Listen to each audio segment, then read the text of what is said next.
This is some Scooby-Doo shit. Scooby-Dooby-Doo! Wake Up Dead Man, A Knives Out Mystery is the third Knives Out movie from filmmaker Rian Johnson, who did the first two Knives Out movies, as well as Looper and Star Wars Episode 8, that was not very well received, as much as I can recall, unfortunately. Whole lot of hate being thrown towards some particular cast members in that. I don't really understand why. Oh, wait, I do, because there are some real assholes out there.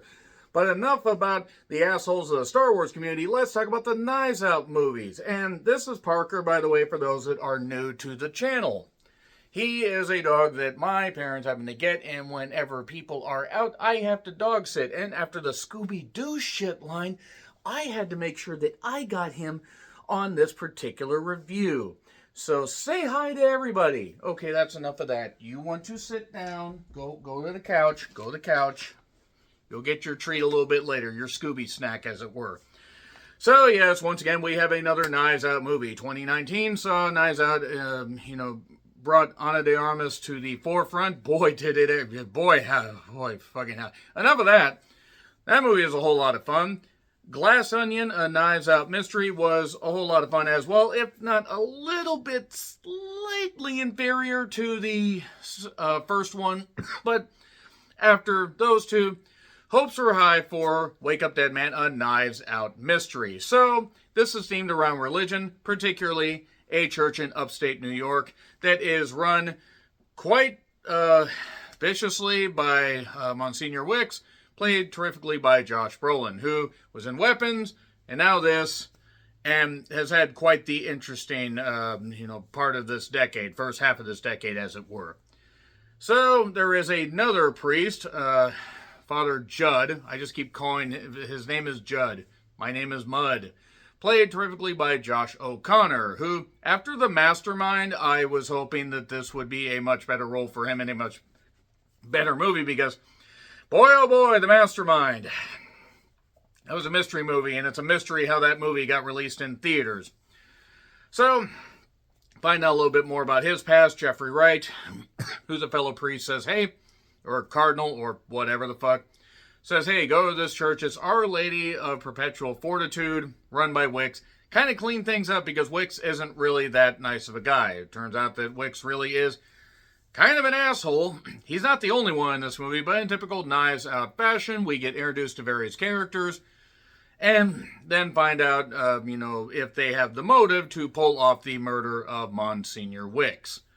In usual fashion, we do have Benoit Blanc, played by Daniel Craig, who returns to solve this mystery. Doesn't show up till about 40 minutes into this movie, though, which was a choice. I will say that much. But we do have Glenn Close, who is a close confidant of Wicks and has her own backstory. We have the aforementioned Josh Brolin, Mila Kunis as a deputy. Go on. Very interested with her using handcuffs. I don't have issues. Shut up. We have Jeremy Renner, and oh boy, given what's been going on about Jeremy Renner lately and deep on the accusation bayou, we will just move on from that. Kerry Washington, who apparently is near 50. That can't be correct. I know she's been in movies for a while, but you gotta be kidding me, this woman is ageless. We have Andrew Scott, who isn't given a lot to do, unlike his roles in All of Us Strangers and Blue Moon, which is a really fun under-the-radar drama with telling the story of the after party of Oklahoma. And we also have Kaylee Spaney, who I will do just about anything for because I want to see her succeed. Terrific actress, has great, comedic timing, is great. Drama, was terrific in Civil War, really has such a bright future. And Thomas Hayden Church is in this. He doesn't go sideways, thankfully, because at his age I think it would be a mistake. But going sideways with Sandra Oh in Sideways certainly wasn't the worst thing in the world. Moving on. Yes, it's at a church in upstate New York. Wicks falls, dead, as in the Wake Up Dead Man part. And now the mystery must be solved. So the first two Knives Out movies, which Knives Out and Glass Onion, were quite a bit of fun, as I said. And I was looking forward to this one because I'm like, okay, we got the writer-director, we got an all-star cast. We got some fun stuff going on here, folks. We got some fun. At least that's what I was hoping. There were moments in this movie that I liked, but this started spinning its wheels pretty early on, and I didn't find the mystery particularly engaging. I didn't find the characters particularly engaging. The comedy was a little more subdued. This was a much darker movie compared to the first two, which isn't the worst thing. But with that, your clock is ticking. This sort of reminds me of the third, Hercule Poirot movie. Even though I really liked A Haunting in Venice, upon further reflection, it probably was the weakest of the three that Kenneth Branagh has done. And that's kind of what this one has hit. There are moments of genuine coolness, but this feels almost like it's following the beats of the first two without understanding the magic of those. People will disagree, and that's totally fine, but that's just how I feel. It is on Netflix if you want to check it out, and maybe you will end up enjoying it. But I'm going to get into spoilers. So 3, 2, 1, and spoilers. So, we have Josh O'Connor basically telling his story for the first hour. He ended up killing a guy when he was 17 years old. He just let his hate take over him in a boxing ring. And then he decided to give his life to the church, basically, because he needed to absolve himself and do some good. And he really did want to do good. It actually does seem like Father Judd wants to do some good. So we get a little bit of setup with Josh Brolin. Josh Brolin's as Wicks being a little bit vicious. We get Sam, who did make the pants too long, who's played by Thomas Hayden Church, who's a groundskeeper and seems to like Glenn Close. God bless them. They're both older than dirt, but whatever. And we then basically get a setup of, what happened with this church. There was a guy named Prentice, not Burt Prentice, not the indie wrestling promoter and wrestling fan. That's a deep cut for people that understand wrestling podcasts. And he basically had a daughter that was named Grace, and he also liked young Martha. Not like that, but took her under his wing, and his daughter, not Martha, but Grace, was a bit of the, the harlot. I can't say the other word. A whore, basically, is how I'll say it. And she couldn't get the inheritance, essentially, even though she was the sole heir. He gave all his money to the church. He didn't have anything, except then she tore the church apart, looking for stuff, claiming he had money, and there we go. Annie Hamilton, playing Grace, she did fine. She really wasn't given much to do. And then we just find out about Judd. Kerry Washington, just my fucking word with respect, an absolute beauty.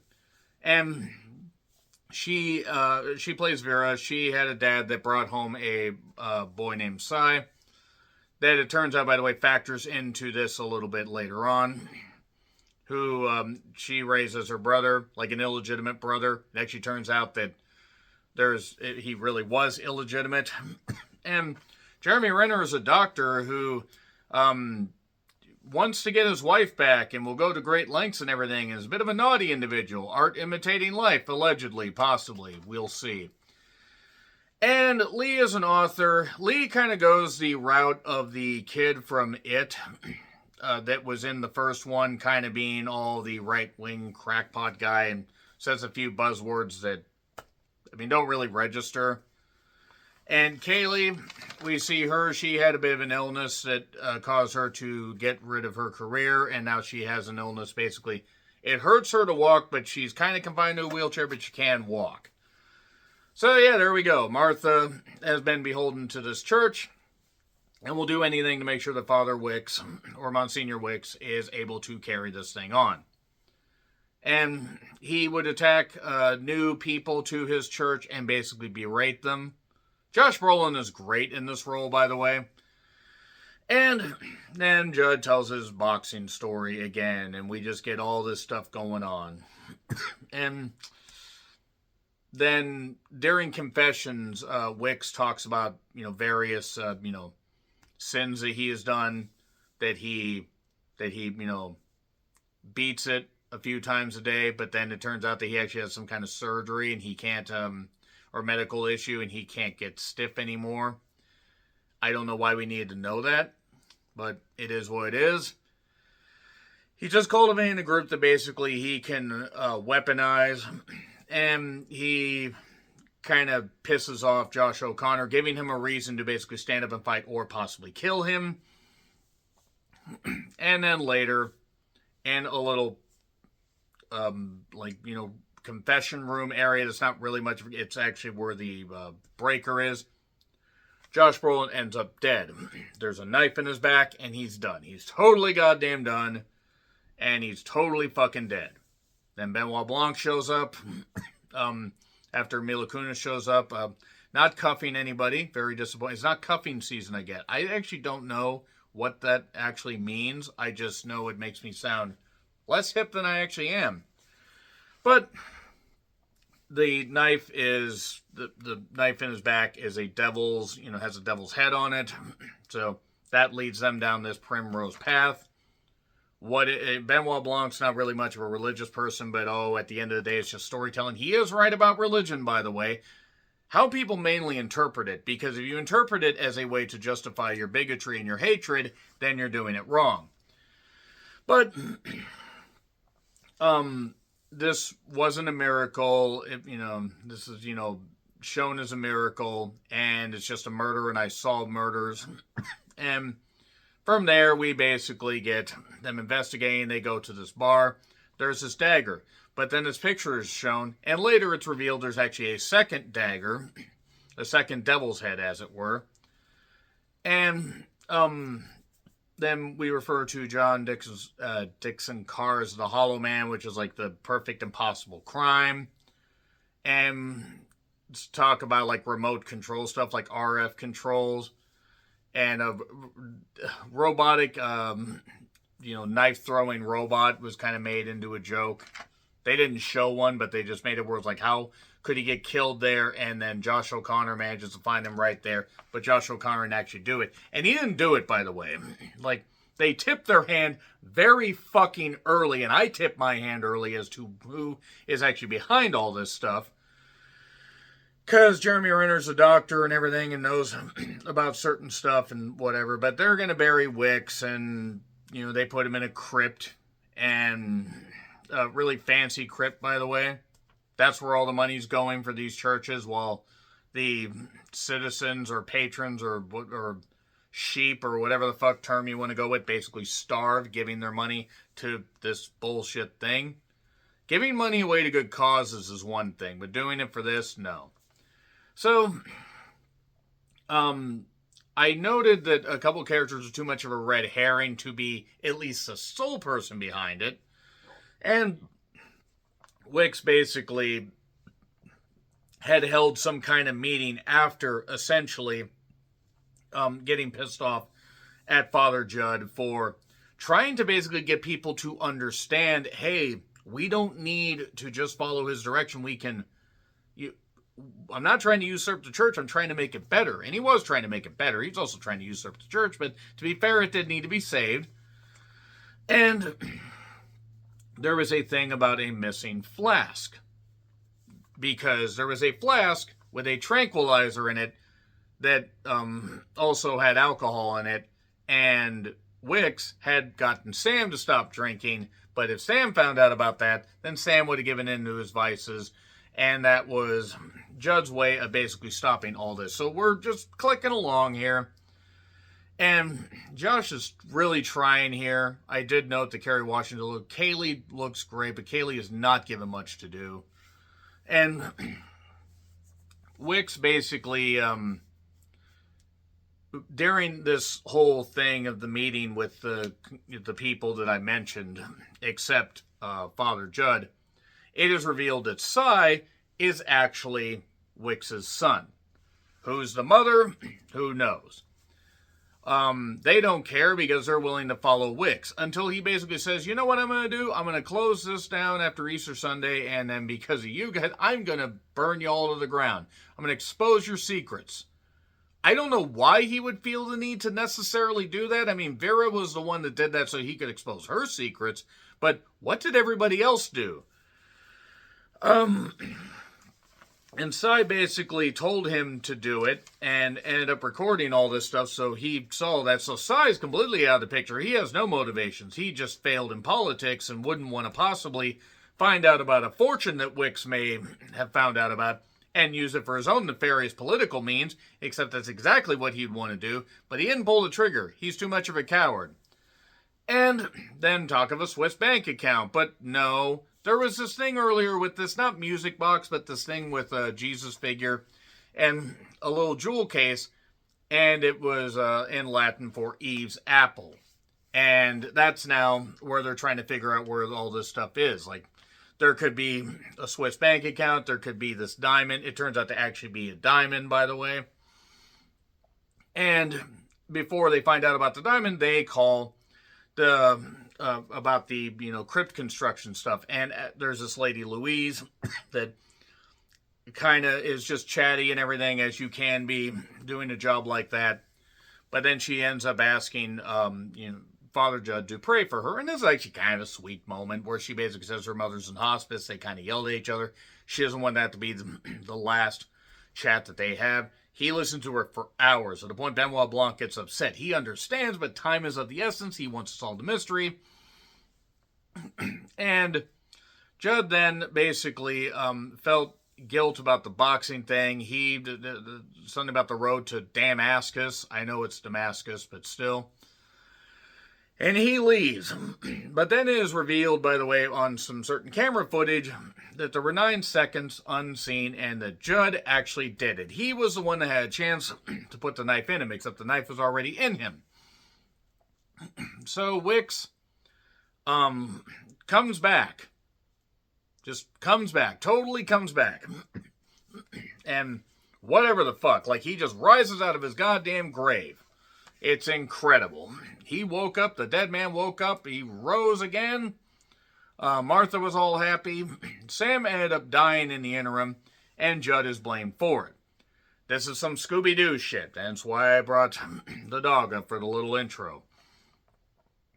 And Wicks basically placed the order because he was going to set this whole thing up as a way to stage his death, because he knew that something was going on with, the treasure, the diamond. He found out where the diamond was. More on that here in a minute. So, the doctor, Jeremy Renner, basically was found dead in his basement. There was a weird acid bath thing. Where do you drain acid exactly? What kind of pipes do you need for that? There was the body and his body, and because they recognized the ring. And Judd basically confesses his sins, or wants to confess his sins, but Benoit Blanc basically says, no, we need to get back and solve this goddamn thing. And that's when the tranked flask is brought up.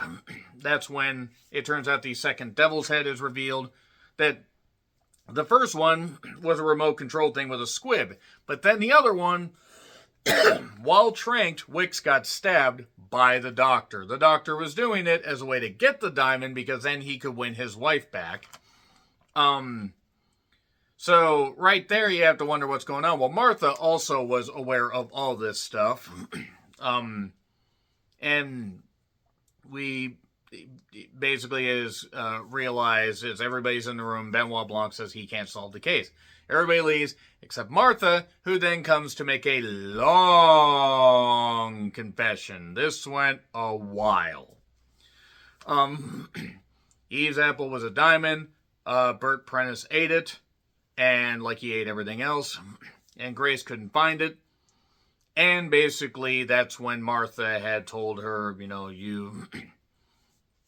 she called her a harlot, a whore, and essentially, basically, pissed her off. Because she knew the daughter wasn't necessarily a good person. Not that Kid Martha was necessarily great. I don't know if kids should be throwing out those words, but whatever. She confesses it all, and that the idea was her and Sam were going to stage this, and they were maybe going to find a way to, do something with the diamond. They were either going to throw it in the sea or whatever they were going to do, but they were going to find a way to get rid of this greed. But then the doctor decided to do that stuff for his wife. He ended up killing Sam. Judd got blamed for it because it was a small scythe. And then I'm looking at my notes here. She basically says, vengeance is mine. I wanted to save Wicks. She did all this stuff and set all this stuff up. And she had poisoned herself with the same stuff from before. So then he basically sends her off saying, hey, your sins have been forgiven. She ain't going to heaven. She's going down to hell. And that's basically it. We find out that Cy is upset because he wanted the money. He wanted the diamond. But Jeffrey Wright shows back up. Nice of you to show back up again. And that's basically it right there. We get it wrapped up that now Father Judd has the church. It is going to be happier. He also did woodworking work, apparently. And had made his own carved out Jesus. The thing is, there really weren't a lot of characters to necessarily get into.